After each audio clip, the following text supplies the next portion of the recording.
Bonjour, je vous souhaite la bienvenue dans cette nouvelle vidéo dans laquelle nous allons parler de comment gérer les crises de notre enfant autiste. Je suis Myriam, maman extraordinaire, fondatrice du site Madame B. J'accompagne les mamans d'enfants autistes dans leur vie extraordinaire. Dans cette nouvelle vidéo, nous allons parler gestion de crise. Vous connaissez sûrement ce sentiment d'impuissance lorsque vous êtes à l'extérieur et que votre enfant se met à faire une crise. Vous sentez alors tous les regards se tourner vers vous. C'est pour cette raison que j'ai décidé de faire une vidéo sur ce sujet. Pour mieux gérer les crises de votre enfant, il faut commencer par comprendre l'origine. Chez un enfant autiste, une crise n'est généralement pas synonyme d'un caprice, mais plutôt le résultat d'une incapacité à exprimer une émotion, un besoin ou un ressenti. Que ce soit la crise ou les autres troubles autistiques tels que les stéréotypies, l'écholalie, etc., tout cela traduit une situation inconfortable vécue par l'enfant, car en fait, il ne sait pas comment exprimer son besoin, ce qu'il ressent. Pour comprendre l'origine de la crise, vous devez en identifier la cause. Cette cause peut être liée à un lieu particulier, à un moment particulier, à l'état de l'enfant, à son incapacité à s'exprimer, à exprimer une émotion, un besoin, ou à gérer une émotion, ou enfin une hyperstimulation sensorielle. L'hyperstimulation sensorielle, c'est lorsque l'enfant se sent agressé en fait par le bruit, par les odeurs, par des lumières, par une température qui ne lui convient pas. En tant que maman, il est difficile de saisir ce qui se passe dans la tête et dans le corps de l'enfant au niveau des troubles sensoriels, mais au fil du temps, vous allez commencer à détecter certains signes qui vont vous aiguiller. Après avoir identifié les facteurs susceptibles de déclencher une crise, nous allons voir comment agir sur ces derniers afin de prévenir la crise. Pour cela, je distingue entre les facteurs contrôlables et les facteurs imprévisibles.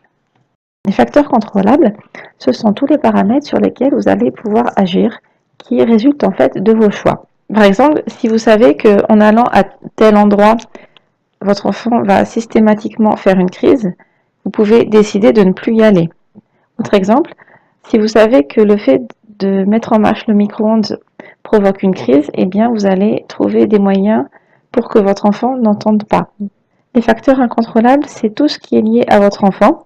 C'est la façon dont il perçoit son environnement et la façon dont il y réagit. C'est pour cela qu'il faut distinguer entre deux types de crises. Les crises récurrentes, tout d'abord, ce sont celles qui vont se produire systématiquement dans un contexte donné. Ces crises étant récurrentes, vous êtes censé avoir identifié les facteurs qui en sont à l'origine. Vous pouvez donc agir dessus afin d'éviter ces crises. Vous pouvez également détourner l'attention de l'enfant avant que la situation ne devienne critique en lui proposant de faire une activité, en introduisant un changement qui lui fera oublier le sujet de sa crise. Parlons maintenant des crises imprévues. Alors concernant ces crises, par définition, vous ne pouvez pas les prévoir, mais vous pouvez vous y préparer. Se préparer, c'est prendre des mesures préventives en préparant l'enfant, notamment en lui expliquant ce qui va se passer, où vous allez par exemple, pourquoi, qu'est-ce que vous allez faire. Vous pouvez également le responsabiliser, l'inviter à participer en fait en lui confiant une tâche. Par exemple, vous pouvez lui demander de prendre un sac, de vous aider à ranger vos courses si vous êtes en course, etc. Pensez également à prendre des objets qu'il aime, qui le rassurent. Et enfin, limiter les temps d'attente qui peuvent être source de stress pour l'enfant.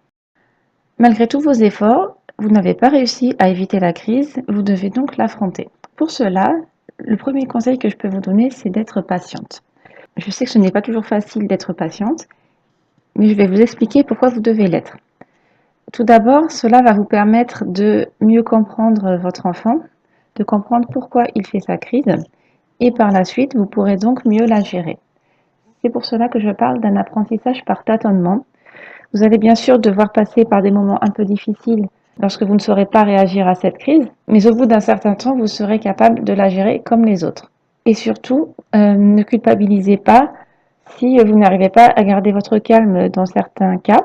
C'est tout à fait normal car le fait que notre enfant fasse des crises, cela nous stresse, nous crée des frustrations puisqu'on ne comprend pas vraiment pourquoi il fait cette crise.